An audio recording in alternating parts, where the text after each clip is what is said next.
अर्हते नमः स्वाहा।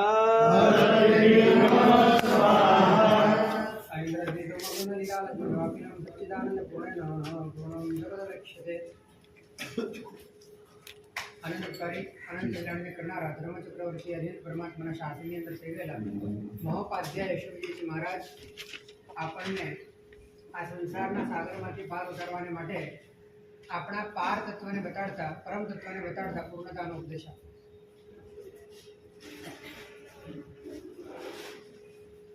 પોતાને આંતરિક રીતે જે સ્વરૂપે તમે સ્વીકારો છો એનું જ તત્વ તમને મળે છે. તમે પૂતગલ તરીકે પોતાને સ્વીકારો છો તો તમને પૂતગલ તત્વ જ મળશે, અને તમે પોતાને જ્ઞાન સ્વરૂપે સ્વીકારો છો તો તમને પરમાત્મા તત્વ મળશે. કારણ કે દેહમાં પૂતગલ તત્વ જ છે અને જ્ઞાનમાં જ પરમાત્મા તત્વ છે. તો તમે પોતાને જે સ્વરૂપે સ્વીકારશો એ તત્વ તમને મળશે. તો આપણે આપણા જીવનમાં પોતાને કયા તત્વ તરીકે સ્વીકારીએ છીએ, કયા સ્વરૂપે સ્વીકારીએ છીએ, તત્વની વાત પછી કયા સ્વરૂપે સ્વીકારીએ છીએ એનું તત્વ તમારા જીવનમાં તમને મળશે. જો આપણે દેહ સ્વરૂપે સ્વીકારીએ છીએ તો પૂતગલ મળશે, અને જ્ઞાન સ્વરૂપે સ્વીકારીએ છીએ તો પરમાત્મા મળશે. જેમાં જે વસ્તુ રહેલી હોય એ વસ્તુ મળે. તો હવે આપણી પાસે દેહ છે અને આપણે પોતે જ્ઞાન છે, પણ આપણે પોતે જ્ઞાન છીએ પણ આપણને એવું લાગે છે કે હું દેહ છું. માટે દેહ એ પૂતગલ છે, અને પૂતગલનું જે તત્વ છે, પૂતગલના જે ગુણ છે, વર્ણ ગંધ રસ અને સ્પર્શ કે સળંગ પણ વિદ્વાંસ, એ જ આપણા લમણે ઝીંકાય છે. કારણ કે આપણે પોતાને દેહ તરીકે સ્વીકારીએ. પરંતુ જ્યારે આપણે પોતાને જ્ઞાન તરીકે સ્વીકારીએ છીએ ત્યારે જ્ઞાન એ આ બધા જ પૂતગલના ગુણધર્મોથી મુક્ત છે, અને પોતે આનંદ સ્વરૂપ છે, પોતે દર્શન જ્ઞાન અને ચારિત્ર સ્વરૂપ છે, પોતે પરિપૂર્ણ છે, પોતે પરમાત્મા સ્વરૂપ છે.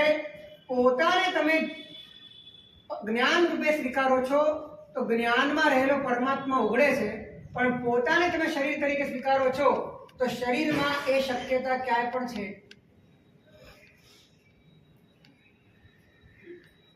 અને આ સ્વીકારવાની જે વાત છે એ માત્ર આ સ્વીકારો ને આ સ્વીકારો એવો કોઈ ઓપ્શન આપવામાં નથી આવી રહ્યો, પણ એકચ્યુઅલમાં જે છે એને સ્વીકારો એવી વાત છે. દેહ અને જ્ઞાન આ બેમાંથી તમે કોઈ એકને સ્વીકારો એવી વાત નથી, પણ આ બેમાંથી જે સાચું છે એને સ્વીકારો. અને સાચું એ છે કે દેહનું પણ તમને જ્ઞાન જેનાથી થાય છે ને એ તમે છો. દેહનું પણ જ્ઞાન તમને જેનાથી થાય છે એ તમે છો. માટે જ્ઞાન જ તમે છો, દેહ તમે નથી. આ વાત અંતરથી જેટલી વધારે દ્રઢ થશે તો તમે જ્ઞાન રૂપે પોતાને માનતા થશો, અને જ્ઞાન રૂપે પોતાને માનતા થશો તો પરમાત્મા ઉઘડવાની સંભાવના તમારી પૂરેપૂરી સાકાર થશે. અન્યથા જ્યાં સુધી આસ્થા, જ્યાં સુધી આંતરિક શ્રદ્ધા એ દેહ સાથે બંધાયેલી છે ત્યાં સુધી દેહમાં થનારા પરિવર્તનો જ તમારા ભીતરમાં ઉઘડવાના છે. એની ભવિષ્યની સંભાવનાઓ અને એના કારણે થનારા અંદરમાં લોભ અને ભય એનો જ વિસ્તાર થવાનો છે, પરમાત્મા નહીં ઉઘડે.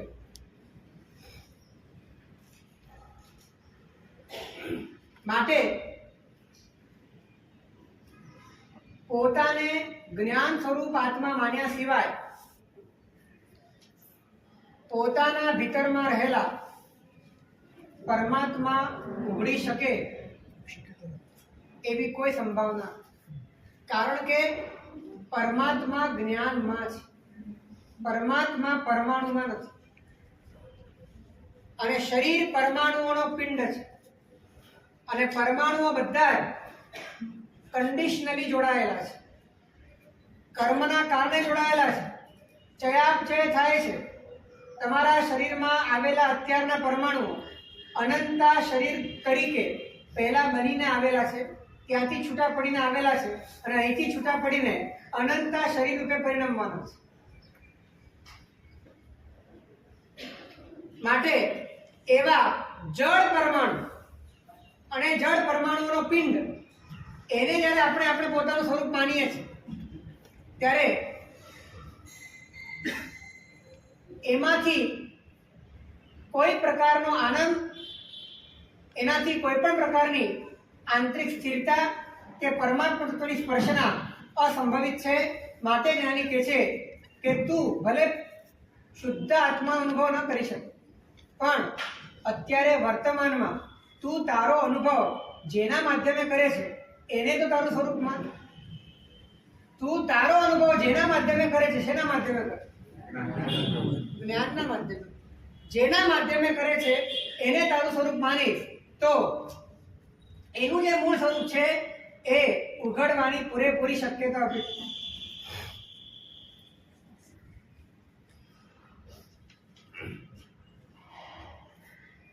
પોતાને જ્ઞાનરૂપ માનતા એટલે કે પોતાને આત્મા માનતા ઉદ્ગલ સાથેના પર સાથેના જેટલા પણ સગપણ છે એ બધા જ અંદરથી છૂટવા માંડે. જો તમે સિરિયસલી, પ્રામાણિકતાથી, મેચ્યોર્ડલી જો તમે પોતાને જ્ઞાન સ્વરૂપ માનતા થઈ ગયા તો અંદરથી ઉદ્ગલ સાથેના બધા જ સંબંધો અંદરથી ખરી પડશે.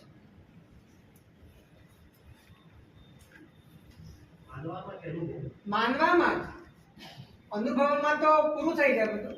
માનવાથી જ અંદરથી ખરવાનું શરૂ થઈ જાય. સંબંધો શિથિલ થવા લાગે, અંદરથી નિરાશ આવી જાય.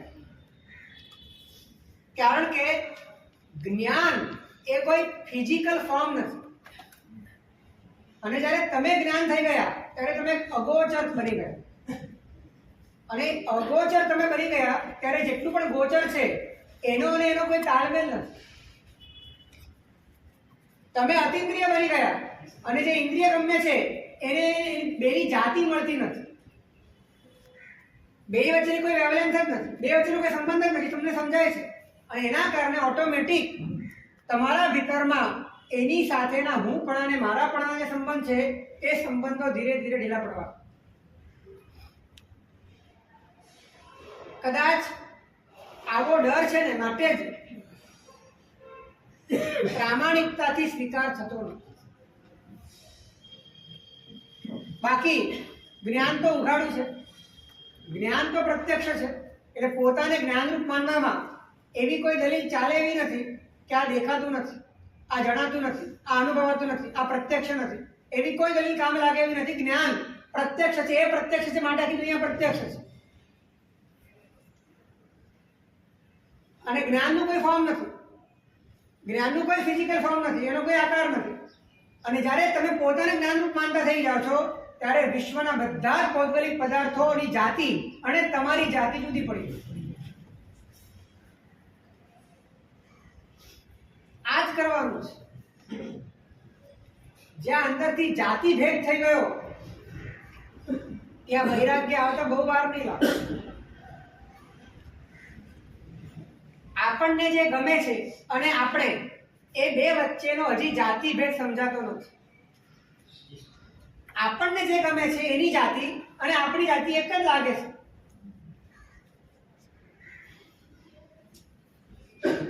આપણે પણ વર્ણગંધર સ્પર્શવાળા અને આપણને જે ગમે છે પણ વર્ણગંધર સ્પર્શવાળા.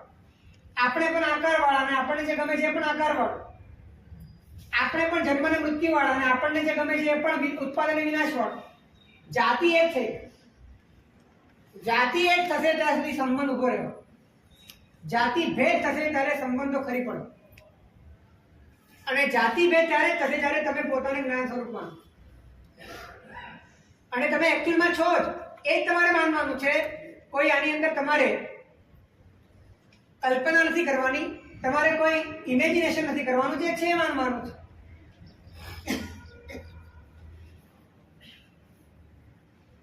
તો આ રીતે આખો દિવસ 24 કલાક આ રીતે પોતાને માનતા જીવી શકાય કે ના જીવી? શું કેવું છે? કેમ ડિફિકલ્ટ છે? 24 કલાકમાં જ્ઞાન ક્યારે ગેરહાજર છે મને સમજાવો. 24 કલાકમાં જ્ઞાન ક્યારે ગેરહાજર છે? ઉપયોગ જો જ્ઞાનમાં ધરેલો હોય તો બીજું કાર્ય થાય કે જો મન એમ જ ઉપયોગ 24 કલાક હું સંકિત છું એમાં ઢળેલો છે કે છે છતાં પણ કામ થાય છે કે? પણ એ સંકિત જ કામ કરે છે એટલે એમાં કઈ ડિફરન્ટ નથી. એટલે ત્યાં સંકિત થાય છે અને કામ થાય છે. અહીંયા તમે જ્ઞાન થશો અને જે કામ થશે એ બે વચ્ચેનો ભેદ પણ તમને સમજાશે. પેલામાં છે જાતિ એ એક જ છે એટલે બેનું કાર્ય એક જ થાય. આમાં જાતિ જુદી થાય એટલે એક ઉપયોગ એક જાતિમાં જાય અને કાર્ય બીજી જાતિમાં જાય. એ જ કરવાનું છે, એ જ કરવાનું છે. કારણ કે જીવન પ્રસંગ તો જ કરતા ભાવ ધીરે ધીરે ધીરે અંદરથી તૂટશે. સંકિત ઓલરેડી છે અને જ્ઞાન તો જે સંકિત હું સંકિત છું એટલે એ તો ઓલરેડી માઇન્ડમાં આટલા વર્ષોથી બેસેલું છે એના માટે હવે 5 પૈસાનો પ્રયત્ન નથી. એમને જન્મ્યા ત્યારે નક્કી હતું, હજી સુધી તો થઈ ગયું છે ને. થઈ ગયું છે તો આ થશે ને, આ પણ થશે. અને એ બાળક હતા ત્યારે તો તમારી એટલી મેચ્યોરિટી પણ નહોતી કે તમે આ પકડી લો. હવે તો તમારી પાસે બહુ જ્ઞાન છે.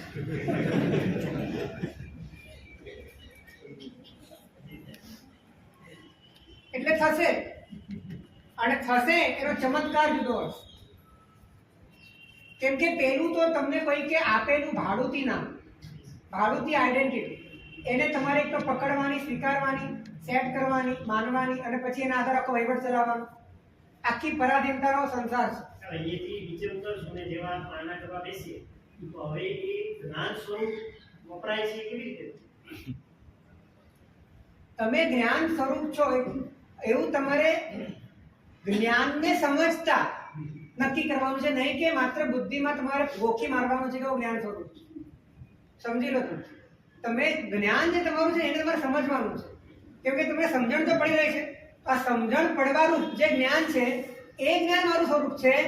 આ ફિઝિકલ ફોર્મ મારું સ્વરૂપ નથી. આવું જ્યારે તમે નક્કી કરી દો છો ત્યારે બહારની જે પણ ચેષ્ટાઓ થાય છે એ ચેષ્ટાઓ તમને લાગે છે કે આ માત્ર એક કેરેક્ટર છે, આ એક રોલ છે, આ એક નિભાવવાની ભૂમિકા છે. અને એ વખતે પોતે જ્યારે જ્ઞાન સ્વરૂપ રહ્યો ત્યારે આ વચ્ચે ક્યાંક ને ક્યાંક પોતાને ભેદ સમજાય. અને ભેદ સમજાતા જ્ઞાનીએ કહ્યું છે કે આમાં તારું હિત નથી. જ્ઞાનીએ કહ્યું છે કે આ રાગદ્વેષ કરવાથી તારા કર્મ બંધાય છે. જ્ઞાનીએ કહ્યું છે કે આની અંદર ભયંકર કોટીના ભવ સંસારની દુર્ગતિની પરંપરા ઊભી થાય છે. આ રાગ અને દ્વેષથી તારું જ્ઞાનનું સ્વરૂપ આવરાય છે. તારી પોતાની જે મૂળ સત્તા છે એ દૂષિત થાય છે. આમ સમજતા ઓટોમેટિક તમામ ક્રિયામાં અંતરથી જાગૃતિ આવી. એક્ટિંગ કરે છે, હે આપણે એક્ટિંગ કરે છે એ રીતે વિચાર. પહેલા ધ્યાન રાખજો, જે કેરેક્ટર અને એક્ટર બે જુદા હોય ને તો જ એક્ટિંગ થાય. પણ જ્યારે કેરેક્ટર અને એક્ટર વચ્ચે કોઈ ભેદ જ નથી તો પછી એક્ટિંગનો પ્રશ્ન જ નથી. એટલે એક્ટરે જુદા પડવાનું છે. એ જુદો છે માટે જુદા પડવાનું છે. અને જુદો છે એનું કારણ છે કે પોતે જ્ઞાન સ્વરૂપ છે. આટલી સિમ્પલ વાત સમજાવતા 4 મહિના પૂરા થયા. આનંદ બહુ નીકળી ગયા ચાલી.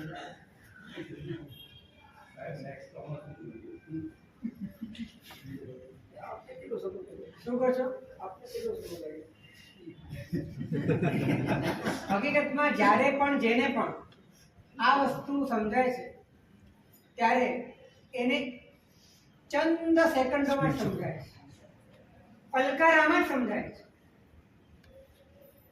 આને માટે કોઈ બહુ મોટી પ્રોસેસ નથી હોતી, પણ આ પ્રોસેસ સફળ થાય એને માટેની પ્રોસેસ હોય છે.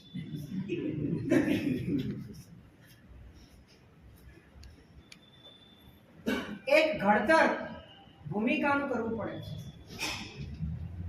ભીતરમાં પોતાના તત્વ પ્રત્યેની નિષ્ઠા અને સમસ્ત પર પદાર્થો પ્રત્યેનો વૈરાગ્ય, આ ભૂમિકા જ્યાં સુધી ઘનિષ્ઠ ન બને ત્યાં સુધી એ પડવારની ઘટના ઘટતી નથી.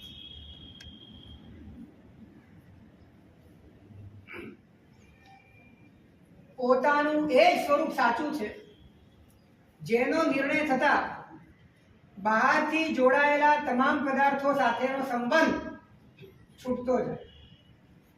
ફરી પોતાનું એ સ્વરૂપ સાચું છે કે જેનો નિર્ણય થતા બહારથી જોડાયેલા તમામ પદાર્થો સાથેનો આંતરિક સંબંધ તમારો સ્વયંભૂ રીતે છૂટતો રહે. આંગળીમાંથી એક વીંટી છૂટી પડે અને છૂટી જનારા બધા જ પદાર્થો છૂટી જાય આંતરિક રીતે. આવું ક્યારે બને?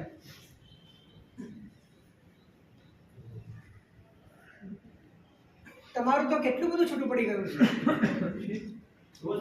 રોજ પડે છે છતાં કંઈ છૂટું પડતું નથી. ભરત ચક્રવર્તીની એક વીંટી છૂટી પડી અને આખો સંસાર છૂટો પડ્યો. આવું કઈ રીતે બન્યું? કારણ કે ભીતરમાં એવા સ્વરૂપનો નિર્ણય થયેલો હતો કે જેના કારણે બહારથી જોડાયેલા તમામ પદાર્થો સાથેનો આંતરિક સંબંધ એ બંધાયો જ નહોતો અને કદાચ બંધાય તો એ છૂટો પડે. એવી આંતરિક જાગૃતિ. એટલા માટે જ મેં કીધું કે બંધાયો જ નહોતો. સમ્યક દર્શન લઈને આવે પણ સમ્યક દર્શન કદાચ નથી કોઈને, પણ જે માત્ર જ્ઞાનીના વચનથી અને પોતાના આંતરિક પુરુષાર્થથી પોતાના સ્વરૂપનો સ્વીકાર કરે છે એને પણ આ બધા જ બાહ્ય પદાર્થોના આંતરિક સંબંધો છૂટવા લાગે.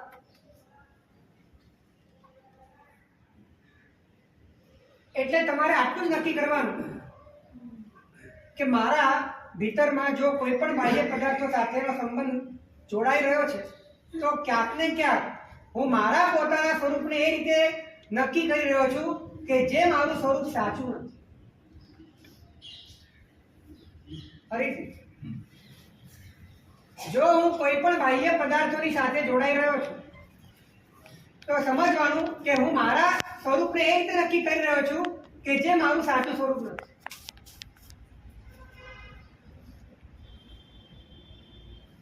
જો તમારી જાતિ બદલાઈ જાય,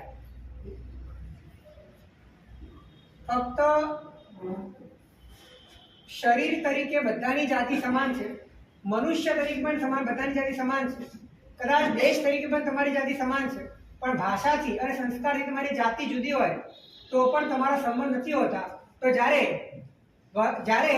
ગુણ ધર્મથી જ આખી જાતિ બદલાઈ જતી હોય ત્યારે સંબંધો આખા અંદરથી જ ખતમ થાય.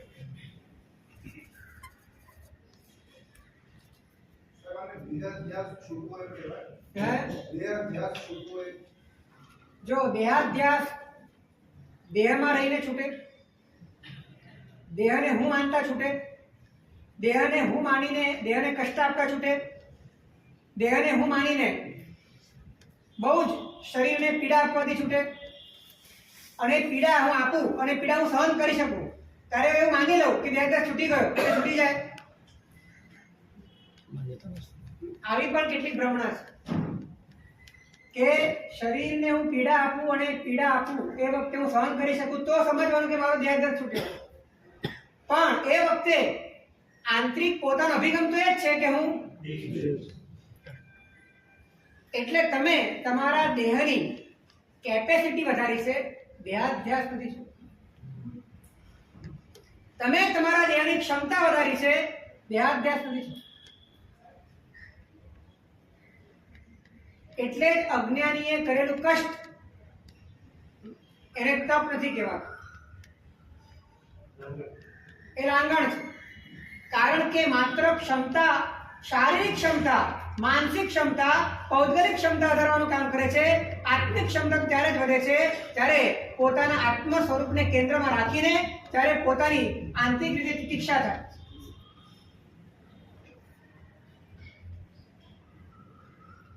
એટલે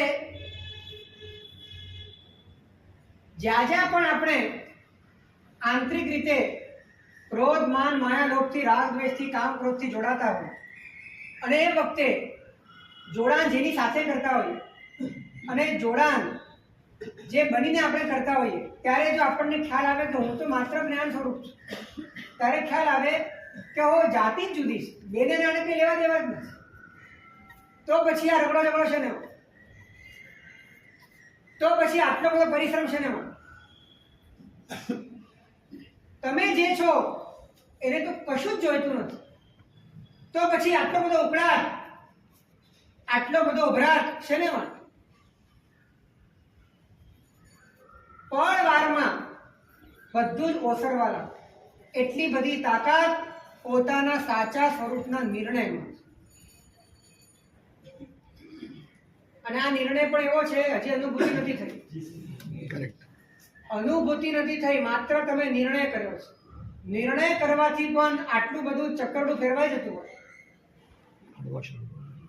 અંદરથી કર્મોના ક્ષયોક્ષમ થવા માંડતા હોય, તમારી પરિણતિઓ બદલાવા લાગતી હોય, ભીતરની અંદર બધી જ પ્રકારની પકડો છૂટવા લાગતી હોય, સહજપણે વૈરાગ્ય ઉદિત થતો હોય, તો અનુભૂતિ થાય ત્યારે શું? આવો નિર્ણય પણ થાય ને સંસારિક ક્રિયા પણ ગમે તો નિર્ણયમાં કચાશ. નિર્ણયમાં કચાશ કે જો ગમે એ જુદી વાત છે, પણ જે ગમે એ ખતરનાક. નહીં સમજાયું? ગમે એ રાગ છે, પણ તમને ગમવું વ્યાજબી લાગે, ગમવામાં સુખ લાગે, ગમવામાં સાર લાગે, ગમવામાં મજા આવે, ગમવામાં આનંદ આવે, તો એનો અર્થ એ છે કે હજી તમારો નિર્ણય થયો નથી. કદાચ ગમવું તો થવાનું છે, કેમ કે રાગદ્વેષ છે, એટલે કદાચ ગમાણગમો થાય, પણ એ ગમાણગમમાં તમને અંદરથી બિલકુલ રસ નથી. એટલે તમે કર્મના ઉદયથી કદાચ ગમાણગમો થાય છે ને, તો તમે તાત્કાલિક પોતાની જાતને ત્યાંથી સમેટી લો. એ જ પુરુષાર્થ. સાહેબ, ઘણી વાર એવું થાય કે એક ક્રિયા રિપીટેશન કરવાથી સાહજિક થઈ જાય. સપોઝ કે કોઈ પણ સંસારિક ક્રિયા છે, એ સતત એક બે વાર રિપીટેશન ચાલુ રહે, તો એમાં નથી રાગ નથી દ્વેષ, પણ હવે એ સહજ રીતે ચાલ્યા જ કરે છે. એમાં પછી કેવી રીતે? એમાં એવું છે કે જેમ જેમ તમારો નિર્ણય મજબૂત થતો જાય, તેમ તેમ તમારા નિર્ણયને પ્રતિકૂળ જેટલી પણ ક્રિયાઓ છે, એ જો આવશ્યક નહીં હોય ને તો છૂટવા લાગશે. રિઝલ્ટ આ છે. તમારા નિર્ણયને પ્રતિકૂળ જેટલી પણ ક્રિયાઓ હશે, એ વર્ષોથી હશે તો પણ છૂટવા લાગશે. અને તમારા નિર્ણયને અનુકૂળ જેટલી ક્રિયાઓ હશે, એ વર્ષોથી નથી કરીને તો પણ તમારા જીવનમાં આવવા લાગશે. આ જ વ્યવહાર ધર્મ છે. આ જ વ્યવહાર ધર્મ છે. તમને ખ્યાલ આવે છે કે બહુ મોબાઈલ જોવાથી, બહુ ફેરવવાથી, બહુ અલગ અલગ ચેનલોમાંથી પસાર થવાથી મારા વિકલ્પો વધે છે, અને જે હું નથી, મારે જેની સાથે કોઈ સંબંધ નથી, એ બધામાં આ બધી માથાકૂટ કરીને મને તો એમાં મળતું પણ નથી, એવું અંદરથી જ અહેસાસ થતા, એના પ્રત્યેની રસ રુચિ તૂટતા અંદરથી સંકલ્પ થાય છે કે મારે નથી કરવું.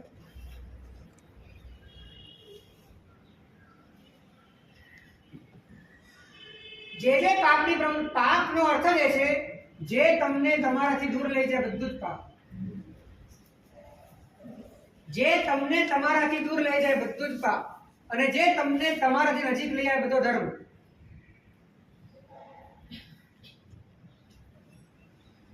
તો જો તમારો નિર્ણય 24 કલાક અખંડ દીવાની જેમ ચાલતો હોય, તો એને અનુરૂપ જ ક્રિયા તમારા જીવનમાં વધુ ને વધુ વિસ્તરતી જશે, અને એને જેટલી પ્રતિકૂળ ક્રિયાઓ છે ઓટોમેટિક ધીરે ધીરે બંધ થઈ જશે.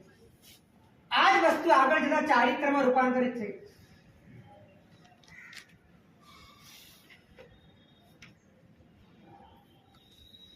તો આપણે આપણું એવું સ્વરૂપ નક્કી કરવા માટે રાજી છીએ કે જેના કારણે પૂતગલ સાથેના તમામ પ્રકારના આંતરિક સંબંધો પળવારમાં છૂટી જાય, તો એમાં આપણને અંદરથી રાજીપો.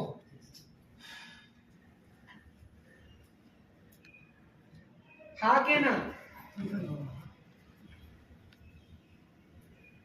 આમાં પણ પાછું ભેદ પડે છે. અમુક પૂતગલ છૂટે તો રાજી થવાય છે, અમુક પૂતગલ હોય તો ગમે છે, એવું સર્વ પૂતગલ ત્યાગ તો પૂતગલ તો કદાચ નહીં છૂટે, પણ પૂતગલનો રાગ અને પૂતગલનો રસ, પૂતગલ પ્રત્યેની રુચિ અને પૂતગલમાં રહેલી સાર બુદ્ધિ એ પૂરેપૂરી અંદરથી છૂટી જાય તો તમે રાજી છો ને?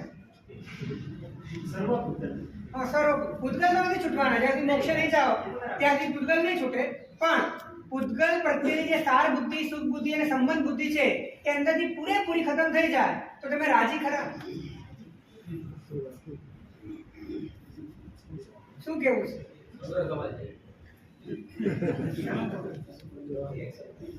આટલી તૈયારી ન હોય તો પરમાત્મા ના હોય. આટલી તૈયારી તો હોવી જ જોઈએ. જેણે તમારી સાથે અનંત કાળમાં એક પણ વાર સંબંધ ન બાંધ્યો હોય, એની સાથે અનંત કાળથી અનંતી વાર સંબંધ બાંધ્યા પછી પણ સંબંધ ન રહ્યો હોય, એની સાથે સંબંધ ન રાખવાની વાત પણ જો અંદરથી સ્વીકૃત ના થતી હોય તો બહુ મોટો પ્રશ્ન છે.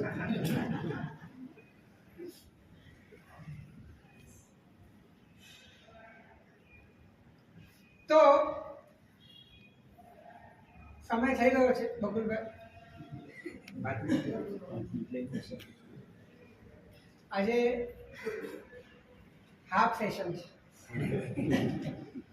તમારે પારણા છે અને અમારે પણ મુક્તિ વલ્લભ શ્રી ઈશ્વરજી મહારાજને ત્યાં માસક સમરનું એક પારણું છે, રાજેન્દ્રસિંહ મહિના વિશ્રામ, ત્યાં જવું છે. જીનાગના વિરુદ્ધ કંઈ પણ બોલાય શિવમસ્તુ સર્વ જગત પરહિત નિરતા ભવન્તુ ભૂતગણા દોષ પ્રયાન્તુ નાશં સર્વત્ર સુખી ભવતુ લોક.